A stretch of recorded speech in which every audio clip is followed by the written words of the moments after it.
कई भक्त कहते हैं जी हमें मेरे 3 दिन मंत्र ना जपा, मैंने 4-5 दिन मैंने नाम नहीं जपा।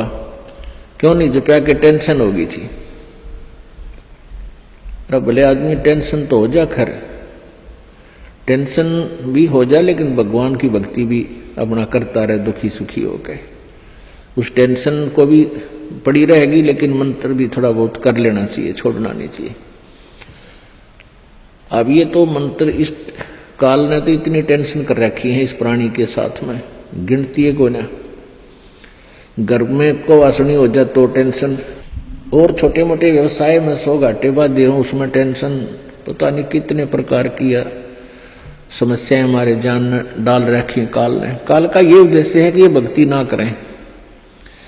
जब इनको मनुष्य शरीर प्राप्त हो तब तो इनमें इतनी टेंशन भर दी या विकार भर दिए, कोई घुट्टी लावे, कोई जुआ खेला, कोई दारू पीवे, बीड़ी पीवे, सिगरेट पीवे, कोई 2 नंबर के काम में, कोई कोठी बनाने के काम में, यानी को इनको सबको ऐसा व्यस्त कर रखा है कि फुर्सत को ना। और फिर अब ये है भक्ति का समय आ गया, अब ये भक्ति युग आ गया, भक्ति का काल आ गया, समय भक्ति काल, बिचली पीढ़ी आएगी।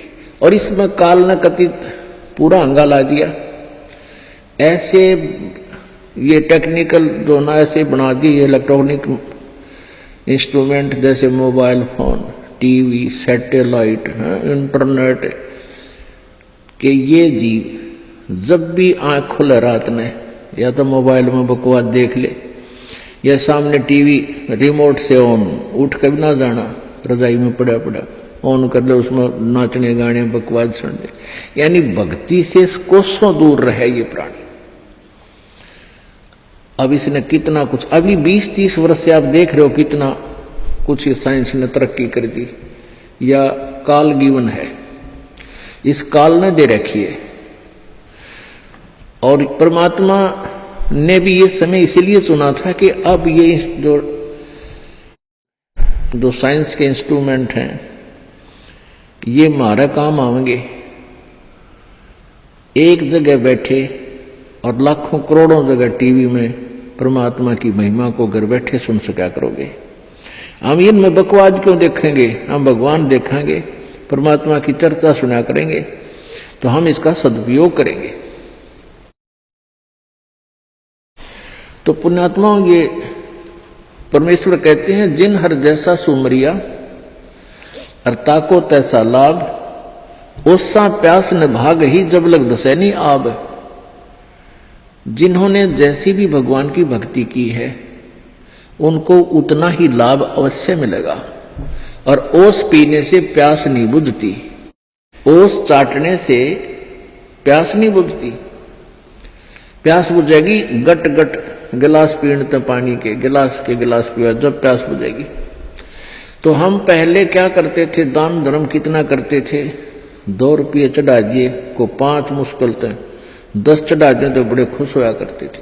या 100 रुपये का प्रसाद बांट दिया हनुमान जी के मंगलवार ने, तो ये हमारी पूजाएं थी। तो ये तो हम ओस चाट रहे थे। और अब आप देख रहे हो पाठ के पाठ करवाए जा रहे हैं, भगवान के हवन के लिए जोत के पैसे, जो जोत का घी दान किया जा रहा है, ये गिलास के गिलास पिए जा रहे हैं और इनसे प्यास बुझेगी। कोई पाठ करवा रहा है, कोई वैसे गुप्त दान, खूब वैसे दान दे रहे हैं, तो ये गिलास के गिलास पानी के पिए जा रहे हैं, इनसे प्यास बुझेगी, इनसे आपको पूर्ण लाभ होगा। और सतभक्ति मंत्र करेंगे, आजीवन मर्यादा बढ़ेगी। अब ये टेंशन तो काल ने या पैदा कर रखी है कि भक्ति ना कर सके, लेकिन इन टेंशनों में ही आपने भक्ति करनी पड़ेगी। चाहे रो के करो, चाहे खुश होकर कर लो, दुखी होकर कर लो।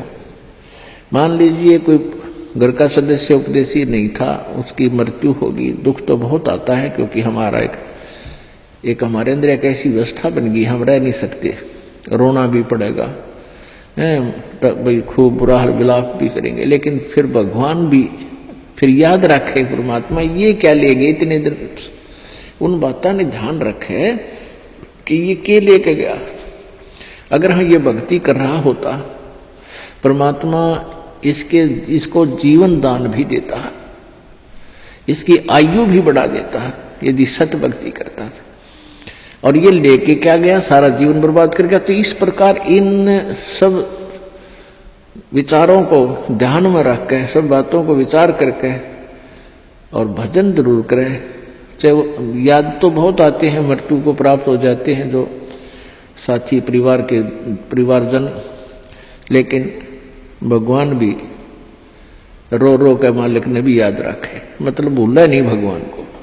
और भी कई प्रकार की टेंशन हो जाती है, किसी प्रकार की कई चिंताएं होती हैं, लेकिन चिंताएं तो हैं, चिंता भी नाम से ही समाप्त होंगी और परमात्मा की भक्ति तक करनी पड़ेगी, इन चिंताओं में करनी पड़ेगी।